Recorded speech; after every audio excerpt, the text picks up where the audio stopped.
सुंदर वन के जंगल में टुनटुनी चिड़िया अपने 3 बच्चों के साथ रहती थी। वो केलों की खेती करके अपने बच्चों को पालती थी। हर दिन टुनटुनी अपने खेत से केलों को तोड़ती और उसे बाजार में बेचने जाती। केले आ गए, केले ताजे ताजे केले ले लो, ताजे ताजे हरे भरे केले ले लो। टुनटुनी के केले उम्दा किस्म के होते थे। उसके केले शाम होते होते सारे बिक जाते थे। टुनटुनी के खेत के बगल में ही कालू कौवे का भी खेत था। टुनटुनी के खेत में लगे हुए पीले पीले केले को देखकर कालू उसकी पत्नी सुंदरी कौवी हमेशा जलते रहते थे। एक दिन, देख रही हो सुंदरी, टुनटुनी चिड़िया के खेत में कितने पीले पीले केले लगे हुए हैं और एक हमारा खेत है, इसमें बहुत ही थोड़े बहुत केले लगे हुए हैं। कालू जी, आप ठीक कह रहे हो। मुझे इस चिड़िया को देखकर जलन होती है। हर दिन पीले पीले केले बेचकर ये चिड़िया तो बहुत जल्दी अमीर हो जाएगी। दोस्तों, कल की वीडियो में आपने इतने कम लाइक क्यों किए? मुझे बहुत बुरा लगता है। दोस्तों, जब मैं आपके कहने पर कहानी बनाती हूँ और आप बहुत कम लाइक करते हो, और जब आप कम लाइक करते हो तो मुझे वीडियो बनाने का बिल्कुल भी मन नहीं करता है। तो प्लीज दोस्तों, अब इस वीडियो पर जाकर लाइक कर दो। अरे सुंदरी, इतना मत जला करो। अगर इतना जलाओगी तो तुम्हारा रंग पहले से काला है और काला हो जाएगा। तुम चिंता मत करो, मैं इस चिड़िया का कुछ न कुछ करता हूँ। सुंदरी, मैं अपने मामा जी के पास जा रहा हूँ। उन्हीं से कुछ उपाय पूछूंगा कि इसका क्या करना है। हाँ हाँ, यही ठीक रहेगा। अब जल्दी से जाओ अपने मामा जी के पास।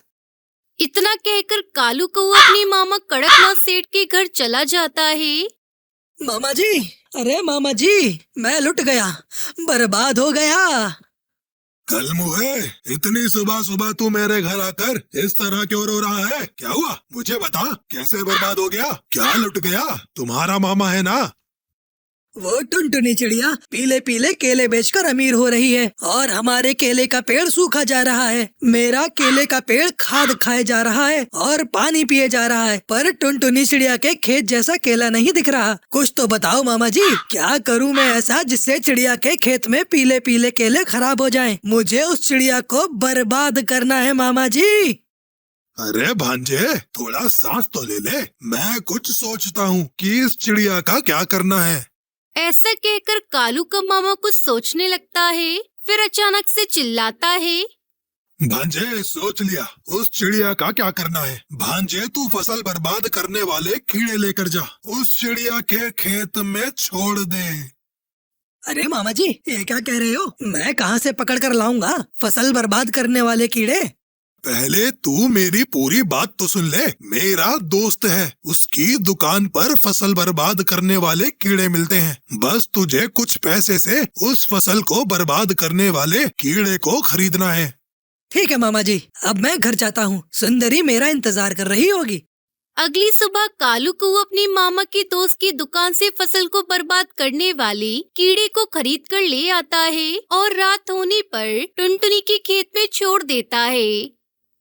कालू जी, सुबह हो गई, चलिए जल्दी चलते हैं उस टुनटुनी के खेत को देखने। कालू कौवा और सुंदरी कौवी टुनटुनी के खेत को देखने के लिए जाते हैं। वो बहुत खुश थे कि टुनटुनी का खेत तो बर्बाद हो चुका होगा, उसके केले की खेती पूरी तरह से खत्म हो चुकी होगी। लेकिन खेत पर जाते ही सुंदरी और कालू को दहाड़े मारकर रोने लगते हैं। कालू जी, ये क्या हो गया? ये चिड़िया का खेत तो बिल्कुल सही सलामत है, लेकिन अपनी केले की फसल तो पूरी तरह से बर्बाद हो चुकी है। ये आपने क्या किया? आपने तो फसल खराब करने वाले कीड़े अपने ही खेत में छोड़ दिए।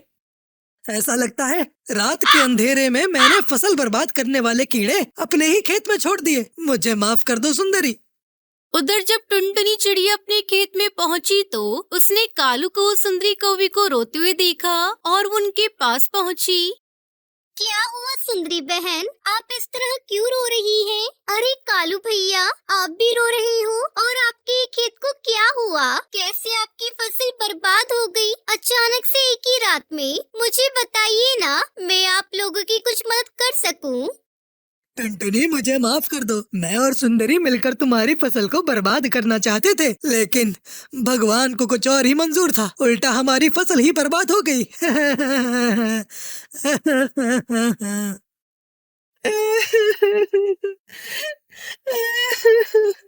हाँ टुनटुनी, कालू जी ठीक कह रहे हैं। मैं तुमसे बहुत जलती थी, क्योंकि तुम्हारी जैसी केले की खेती हमारी नहीं होती थी। इसलिए मैंने और कालू ने मिलकर तुम्हारी फसल बर्बाद करने की कोशिश की, लेकिन अब तो ये हमारे साथ ही हो गया। ये सब दूर खड़ी टुनटुनी चिड़िया की बेटी सुनहरी चिड़िया सुन लेती है और गुस्से से कालू सुंदरी कौवी से कहती है, सुंदरी आंटी, आपने ये बिल्कुल अच्छा नहीं किया। आप हम लोगों के बारे में इतना बुरा सोचती हो। मैं आपको पुलिस के पास लेकर जाऊंगी और उन्हें सारी बात बताऊंगी। सुनहरी बेटा, इन्हें अपने कर्मों की सजा खुद भगवान दे चुका है और अब ये लोग अपने किए पर भी शर्मिंदा हैं। तू तो ऐसा कुछ मत कर। और हाँ कालू भैया, आपने वो कहावत तो सुनी ही होगी, जो दूसरों के लिए गड्ढा खोदते हैं उसमें वो खुद ही गिर जाते हैं। आशा करती हूँ आपको अक्ल आ गई होगी। आप भी अपने खेत में अच्छे किस्म के बीज, खाद और पानी डालिए और दोनों मिलकर खूब मेहनत करिए। फिर आपके भी खेत में केले की फसल लहराने लगेगी। टुनटुनी चिड़िया की बातों को सुनकर सुंदरी कौवी कालू को अपने खेत में खूब मेहनत करते हैं और फिर उनके खेत में भी केलों की खेती अच्छी हो जाती है। वो दोनों जाकर टुनटुनी चिड़िया को शुक्रिया अदा करते हैं। सुंदरी बहन, ऐसे ही अपने खेत में खूब लगन के साथ मेहनत करना और खूब पैसा कमाना। इतना कहकर टुनटुनी चिड़िया वहाँ से चली जाती है और अपने खेत से पीले पीले केलों को तोड़कर बाजार में बेचने लगती है। उसके बाद टुनटुनी चिड़िया अपनी तीनों बेटियों के साथ खुशी खुशी रहने लगती है।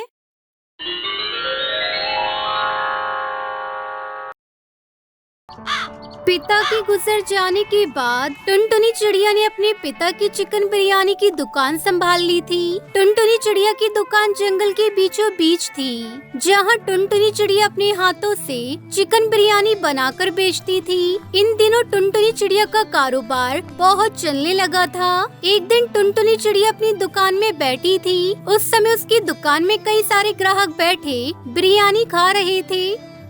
अरे वाह, आज भी मेरी काफी कमाई हो गई है। लगता है पक्षियों को मेरे हाथ की बिरयानी खाकर बहुत मजा आ रहा है, तभी तो हर समय मेरी दुकान में इतनी भीड़ लगी रहती है। तभी बंटी कबूतर टुनटुनी की दुकान में आता है। अरे टुनटुनी बहन, 2 किलो बिरयानी पैक कर देना। तब तक आप लोग हमारी इस वीडियो को लाइक और अगर आपने हमारे चैनल को सब्सक्राइब नहीं किया है तो जल्दी से सब्सक्राइब कर लें। हाँ, अभी कर देती हूँ। टुनटुनी की सारी बिरयानी खत्म हो चुकी थी। अरे बंटी भाई, बिरयानी तो केवल 1 किलो ही बची है। आज सारी बिरयानी खत्म हो गई। अच्छा चलो 1 किलो ही दे दो। टुनटुनी चिड़िया बंटी कबूतर को 1 किलो बिरयानी दे देती है। तभी टुनटुनी चिड़िया अपनी दुकान में देखती है कि उसकी दुकान की सारी मुर्गियाँ भी खत्म हो चुकी थी। अरे मुर्गियाँ भी सारी खत्म हो चुकी हैं। अब मैं बिरयानी कैसे बनाऊंगी? चलो मैं तुरंत जाकर भुल्ला कसाई से मुर्गियाँ लेकर आती हूँ। शाम होते ही टुनटुनी चिड़िया दुकान बंद करके उसी जंगल के भुल्ला मुर्गी वाले के पास जाती है। ये लीजिए भुल्ला भाई, 4000 रुपए और मुझे अच्छी वाली 12 मुर्गियाँ दे दीजिए। टुनटुनी बहन, 12 मुर्गियों के 4000 रुपए नहीं बल्कि 10,000 रुपए लगेंगे। भुल्ला, करता हूँ शिकार खुल्लम खुल्ला। पर मैं तो रोज 4000 रुपए में 12 मुर्गी आपसे ले जाती हूँ, फिर आज 10,000 रुपए कैसे? वो इसलिए कि मुर्गियों के दाम आज से बढ़ गए हैं। मुझे खुद इतने महंगे दाम में मुर्गियाँ मिली हैं। अब 10,000 रुपए लेना हो तो लो, वरना अब जाओ यहाँ से। अरे ये क्या, अचानक से मुर्गियों के दाम इतने बढ़ गए। अब मैं दुकान में बिरयानी कैसे बेचूंगी? टुनटुनी बहन, मुर्गियों के दाम बढ़े हैं तो आप अपनी बिरयानी के दाम भी बढ़ा लीजिए। इससे आपको कोई नुकसान भी नहीं होगा। चलो ठीक है, आप 5 मुर्गियाँ दे दो।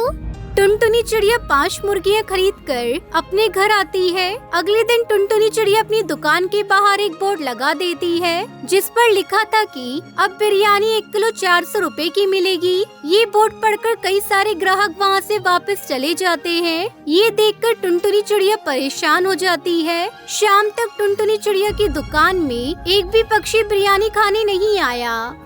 अरे ये क्या, आज तो एक भी ग्राहक मेरी दुकान में बिरयानी खाने नहीं आया। अरे ऐसे तो मेरा बहुत नुकसान हो जाएगा। तभी बंटी फिर से टुनटुनी चिड़िया की दुकान में आता है। उसकी नजर जैसे ही बोर्ड पर पड़ती है वो वहाँ से जाने लगता है।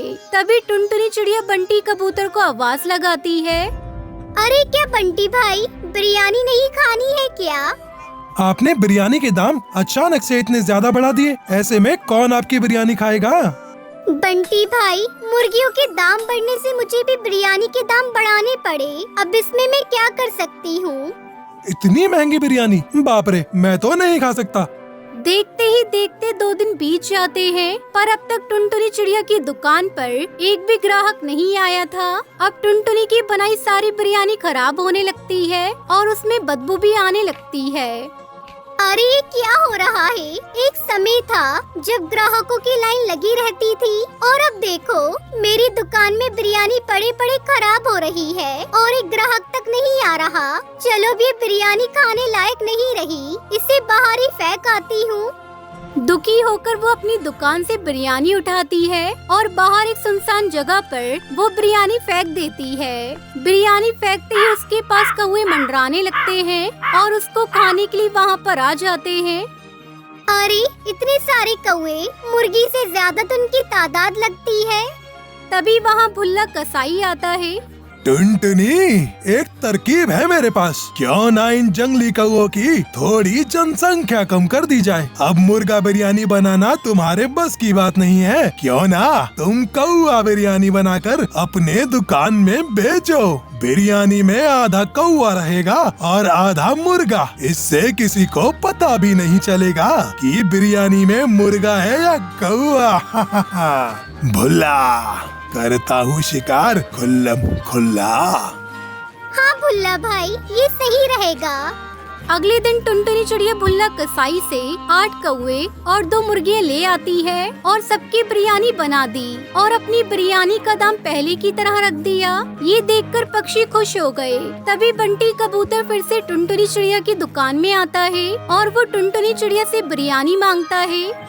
ये आपने अच्छा किया टुनटुनी बहन, बिरयानी का भाव आपने पहले जैसा रख दिया। काफी समय से आपकी बिरयानी नहीं खाई थी ना, मन बहुत बेचैन हो रहा था। लाइए अब तुरंत 1 प्लेट बिरयानी दीजिए मुझे। तभी टुनटुनी चिड़िया बिरयानी बंटी कबूतर को देती है जिसमें 2 पीस ही मुर्गी के थे और बाकी के सारे पीस कौवे के। अब बंटी बिरयानी खाने लगता है। तभी उसके हाथ में कौवे की एक टांग लगती है। ये देखकर बंटी टुनटुनी चिड़िया से कहता है, अरे टुनटुनी बहन, ये क्या, ये मुर्गे की टांग इतनी बारीक कैसे है? लगता है आज का मुर्गा बहुत कमजोर था। बंटी भाई, आज का मुर्गा बहुत कमजोर था, इसलिए उसकी टांग भी इतनी बारीक है। आप खाइए ना। बंटी कबूतर वो कौवा बिरयानी को गपागप खाने लगता है। अच्छा हुआ इस बंटी को पता नहीं चला कि ये जो बिरयानी खा रहा है वो मुर्गे की नहीं बल्कि कौवे की बनी है। थोड़ी देर बाद वो सारी बिरयानी खा लेता है और टुनटुनी चिड़िया के पास जाता है। वाह, बिरयानी तो बहुत ही बढ़िया थी टुनटुनी बहन। ये लीजिए बहन आपके पैसे। ये कौवे की आवाज कैसे निकल रही है टुनटुनी बहन?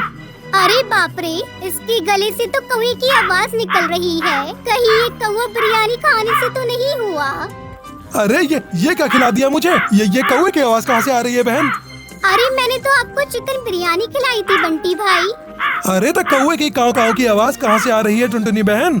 बंटी जैसे जैसे बातें कर रहा था बीच बीच में उसके मुंह से कौवे की आवाज आ रही थी। ये देखकर बंटी बहुत परेशान हो जाता है। तभी दूसरा ग्राहक कहता है, टुनटुनी बहन, क्या खिला दिया आपने? जब से तुम्हारी दुकान से बिरयानी खाकर गया हूँ तब से मेरी आवाज कौवे की तरह निकल रही है। ऐसा लग रहा है कि आपने कौवा बिरयानी बनाकर खिला दिया। अरे बाप रे, इसका मतलब जिसे मैं इतनी देर से चिकन बिरयानी समझ कर खा रहा था वो कौवा बिरयानी है। मेरी दुकान में केवल चिकन की बिरयानी बनती है और तभी सब गुस्से में आकर टुनटुनी चिड़िया को मारने जाते हैं। ये देखकर टुनटुनी चिड़िया वहाँ से 9 तो 11 हो जाती है और थोड़ी दूर जाकर एक डाल पर बैठकर वो एक लंबी सांस लेती है। अरे बाप रे, जान बची। अब से कभी कौवा बिरयानी नहीं बनाऊंगी।